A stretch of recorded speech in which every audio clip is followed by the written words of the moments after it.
Hello and welcome to iCatholic. I'm Wendy Grace, and joined with me to give us an update from the Vatican, I have journalist Colm Flynn.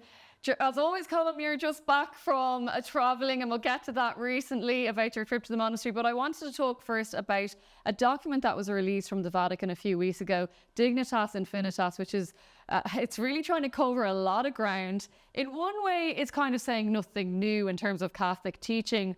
But I suppose a lot of what it's saying are on hot topic issues, things like gender identity, surrogacy, euthanasia. They're all kind of issues that are very topical at the moment. Tell us a little bit more about the document and how it was received.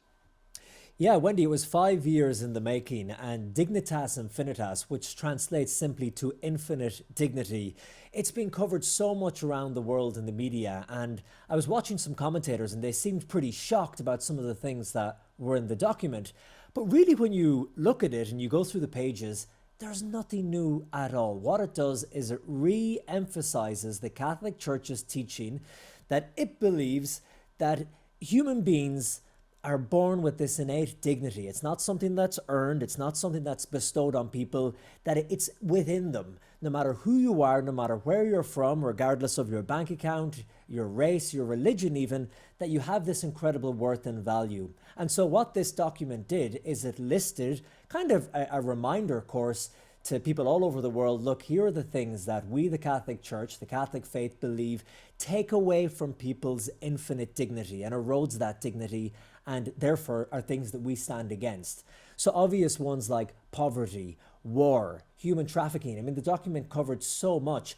Abortion, euthanasia, the Catholic Church believing that human life is so sacred and must be protected from the moment of conception right up until natural birth.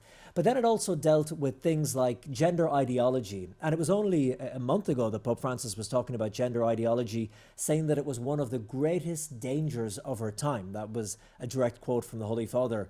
So this time in dealing with gender ideology, it spoke about people who wanted to undergo sex changing operations. And basically it said that your gender, your sex that you're born with is a gift from God. It should be cherished. It should be nurtured. And anything that, if it takes away from that, or if you try and change that, is eroding the person's dignity. As well, it talked about surrogacy too. And remember, the Catholic Church is all in favor of things like adoption.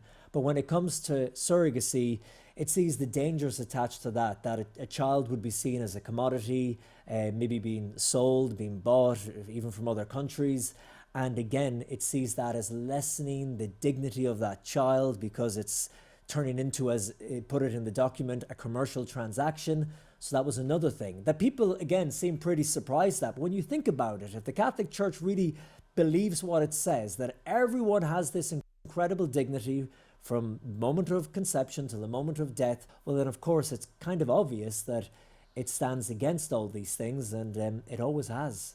It's interesting that you don't really need to drill down too much intellectually to say, of course, this makes sense if you understand kind of some of the church's teachings. But as always with these documents, there's the kind of headlines that focus on the hot button issues. But really, I couldn't help but think, especially, for example, on the issue of gender identity, which, you know, so few people are afraid to even debate about, ask questions about, talk about.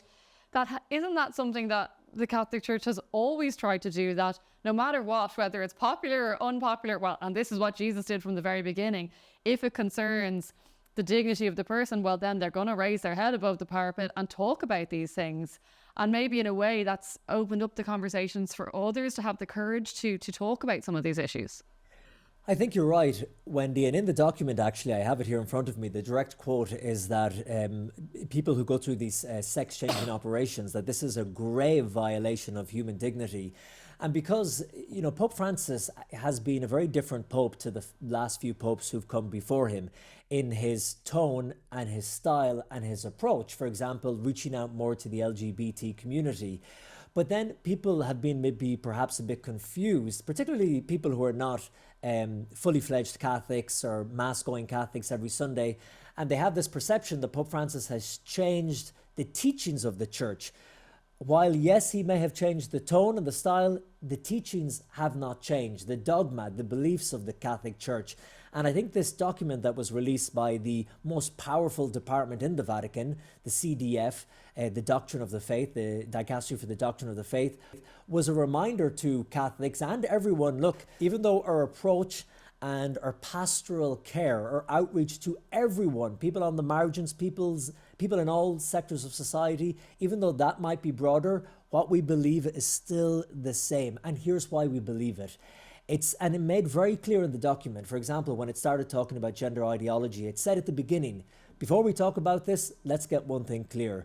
We are opposed and always have been to people who are discriminated against, people who are criminalized, people who are even killed in some parts of the world because of their because of their sexual orientation, because of their lifestyle. It condemned that. And when they were asked about it in a press conference, the head of the Dicastery for the Doctrine of the Faith, he said, once again, the Vatican is in favor of decriminalizing people who are gay in same-sex relationships in different parts of the world, in Africa, for example. So the Vatican's very strong because it sees again that is taking away from the dignity of people if you criminalize them, if you jail them, if you kill them. So it really is kind of hammering home age-old teachings of the Catholic Church. It's nothing new. It's a re-emphasis of what it's always taught. Well, Colm, as always, thank you so much for joining us, and we'll catch up with you again from the Vatican soon. Colm Flynn, thanks for being with us, and thank you for being with us on iCatholic today.